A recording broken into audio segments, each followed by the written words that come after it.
नहमदुहु व नुसल्ली अला रसूलिहिल करीम अम्मा बाद फ़ाऊज़ु बिल्लाहि मिनश शैतानिर रजीम बिस्मिल्लाहिर रहमानिर रहीम। हज़रत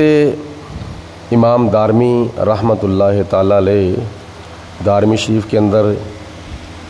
एक रवायत नकल करते हैं कि हज़रत अबू उमामा रज़ी अल्लाह ताला अन्हो रवायत करते हैं कि अल्लाह के प्यारे रसूल मकबूल जनाब आमिना रज़ी अल्लाह ताला अन्हा के फूल साहिब हुस्न व जमाल साहिब शरफ़ व कमाल जनाब हज़रत आमिना के लाल हज़रत मोहम्मद मुस्तफ़ा सल्लल्लाहु अलैहि वसल्लम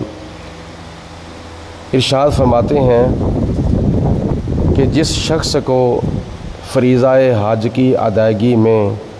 कोई ज़ाहरी ज़रूरत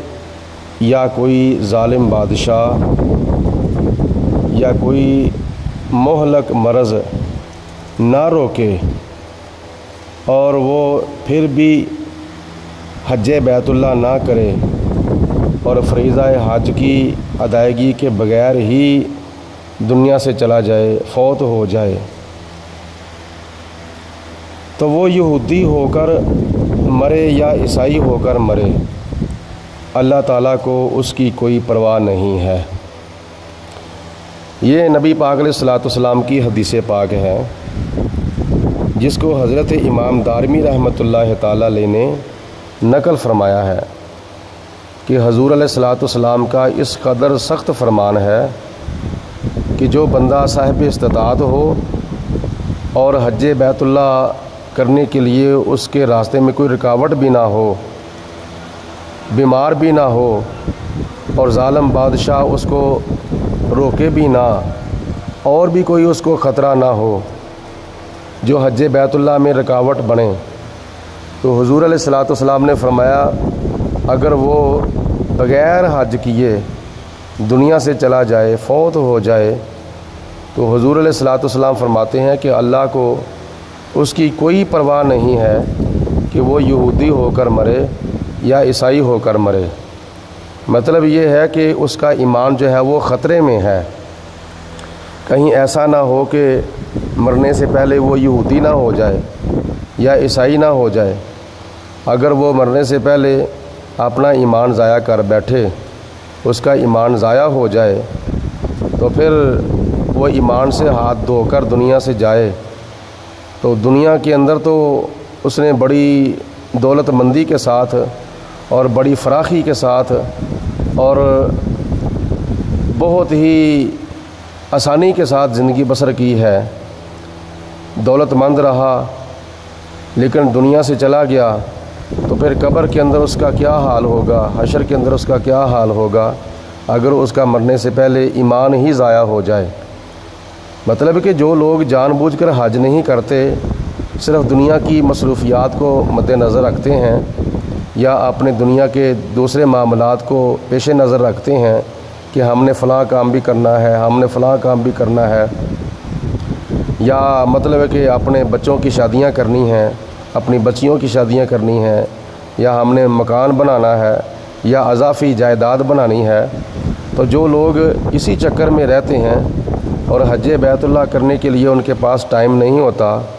तो खुदा न खास्ता अल्लाह ताला ना करे वो हज किए बगैर ही अगर मर जाएं, तो फिर उनको अपने ईमान की फ़िक्र करनी चाहिए कि कहीं हमारा ईमान ज़ाया ना हो जाए। अगर खुदा न खास्ता उनका ईमान ज़ाया हो गया तो फिर वो कब्र के अंदर उनका क्या हाल होगा और अल्लाह की बारगाह में क़यामत के दिन महशर के मैदान में अपना कौन सा मुँह दिखाएंगे। जब सरे महशर वो पूछेंगे बुलाकर सामने, क्या जवाबे जुर्म दोगे तुम खुदा के सामने। हज़रत इमाम जलालुद्दीन सयूती रहमतुल्लाह ताला अलैह लिखते हैं कि खुलाफा राशिदीन में से हज़रत सैयदना उमर फ़ारूक रज़ी अल्लाह ताला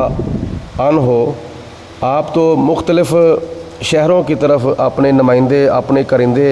भेजा करते थे और फरमाते थे जाओ जाके ऐसे लोगों की तहकीक करो جو صاحب استطاعت ہونے کے باوجود حج نہیں کرنے کے لیے آتے، تو جناب فاروق اعظم رضی اللہ تعالیٰ عنہ یہ خیال فرماتے کہ جو بندہ صاحب استطاعت اور صاحب جائیداد ہونے کے باوجود حج نہیں کرنے کے لیے آتا تو وہ مسلمان نہیں ہے، اور جو مسلمان نہیں ہوتا تھا جناب فاروق اعظم رضی اللہ تعالیٰ عنہ اس کے اوپر جزیہ لگاتے تھے۔ تو ہمیں اس بات کی فکر کرنی چاہیے کہ جس طرح نبی پاک علیہ الصلوۃ والسلام نے ارشاد فرمایا نا کہ بندے اور کافر کے درمیان نماز کا فرق ہے، اسی طرح جناب فاروق اعظم رضی اللہ تعالیٰ عنہ اندازہ لگاتے تھے کہ صاحب استطاعت صاحب جائیداد کا اندازہ کرتے تھے کہ وہ مسلمان کون ہے۔ آپ کے زمانے میں جو صاحب جائیداد اور صاحب استطاعت حج کرنے کے لیے آتا تھا آپ اس کو مسلمان سمجھتے تھے، اور جو صاحب استطاعت اور صاحب جائیداد ہونے کے باوجود حج کرنے کے لیے نہیں آتا تھا آپ اس کو مسلمان نہیں سمجھتے تھے، بلکہ اس کے اوپر آپ جزیہ لگایا کرتے تھے۔ اللہ پاک ہم سب کو اس حدیث پاک کو سن کر یاد رکھنے کی اور اس پر عمل کرنے کی توفیق عطا فرمائے، اور اللہ تعالی ہمیں بار بار حرمین شریفین کی حاضری نصیب فرمائے،